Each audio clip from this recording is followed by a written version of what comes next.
and welcome to Billy Ho Sports. Another preview. Today it's the Grade 1 Delmar Oaks. We're going to take a look at some past performances and put together maybe a win bet, some exactas and trifectas. And also, just FYI, I have some big videos out already for another great stakes day at Saratoga. So check those out. That's the Alabama Lake Placid. And then I also have a big $1 million, $1 million for the Late Pick 5 video. Check that out.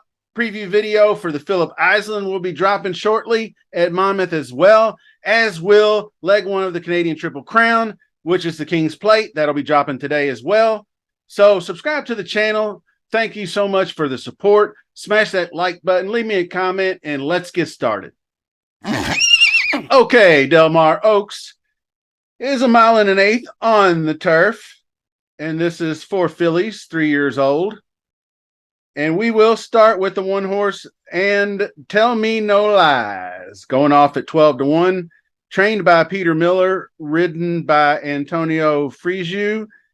This one has not made the jump they thought while it was down here on the Kentucky Oaks Trail. Just didn't, coming out of the 2-year-old season looking really good, but just didn't make that leap to the 3-year-old campaign.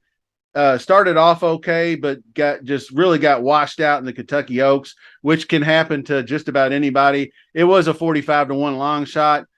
Dropped down to the Grade 2 Summer Oaks at Santa Anita, still not getting there.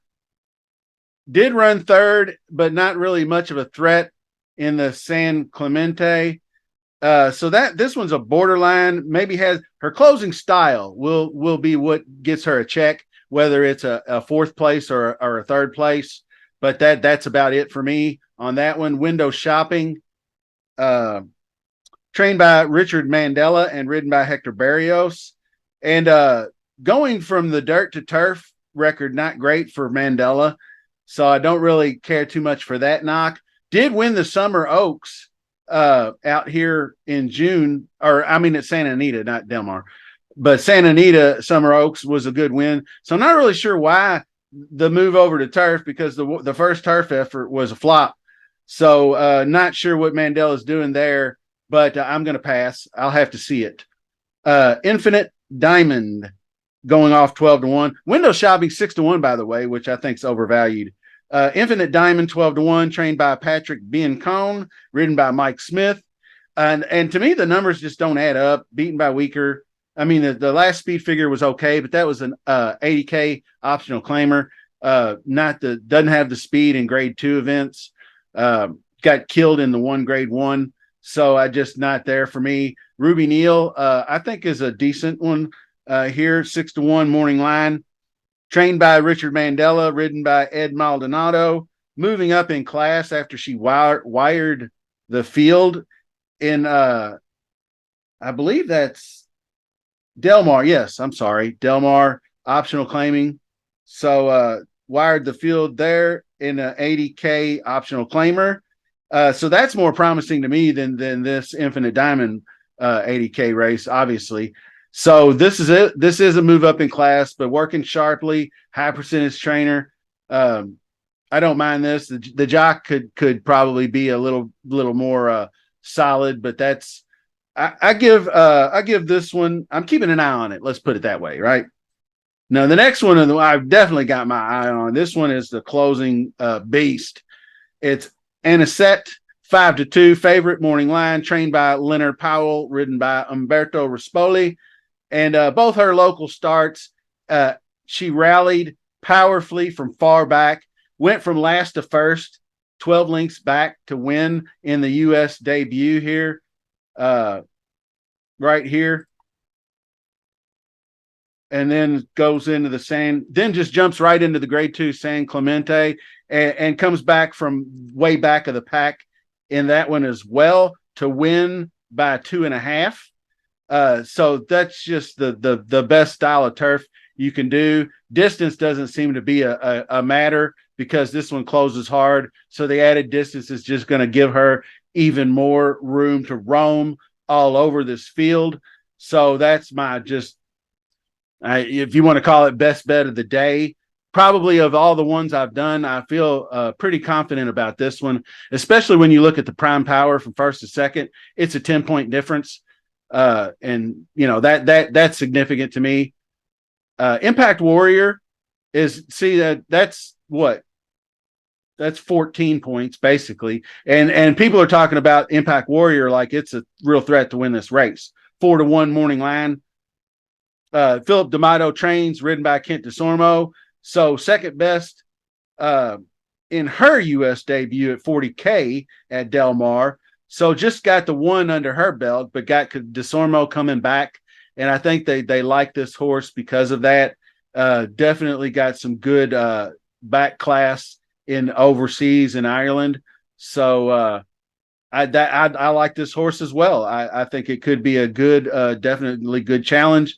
A stalking pressing style. So those two, Antoinette and Impact Warrior, probably going to battle down the stretch. Number 7, Big Pond. Little Fish, so to speak.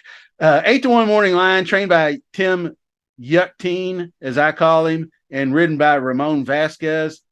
Tim Yuckteen is the protege of the great Bob Baffert and took all his Derby horses and just ran them into the ground, in my opinion. He just didn't ever really prosper.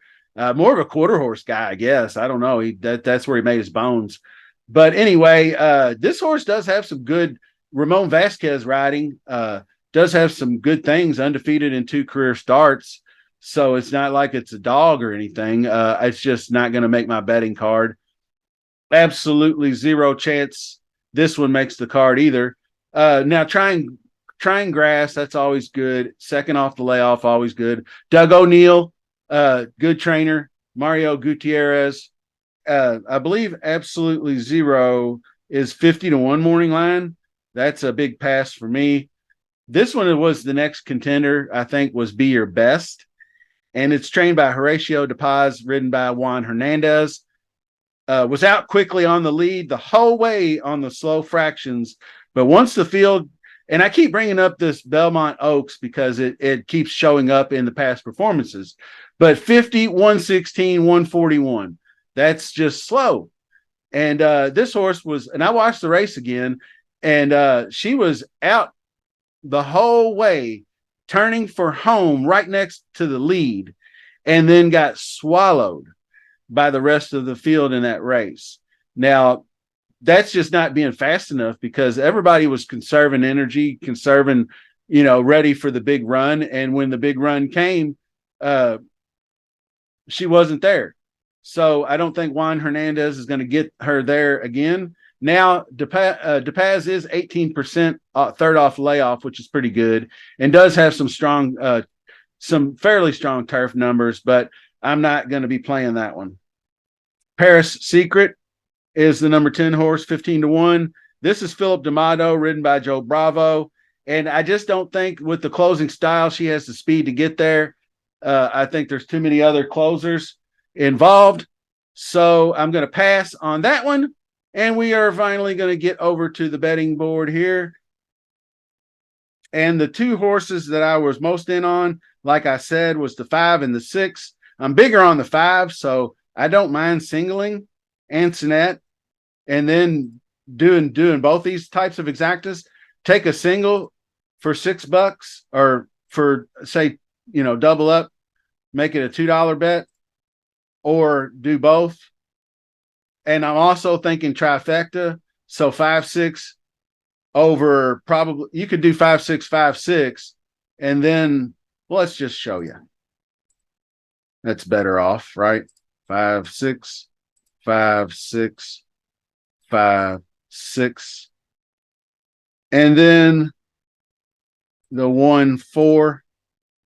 You could do that, or you could just throw in the 1-4 up here just in case for $12. That's how I'd probably do it. There you have it. Best of luck this weekend playing the ponies. If you're going to do that, play responsibly. This is Billy Ho signing off. I appreciate everybody joining me today. And stay tuned for more Summer Stakes fun leading up to Breeders' Cup. See you soon.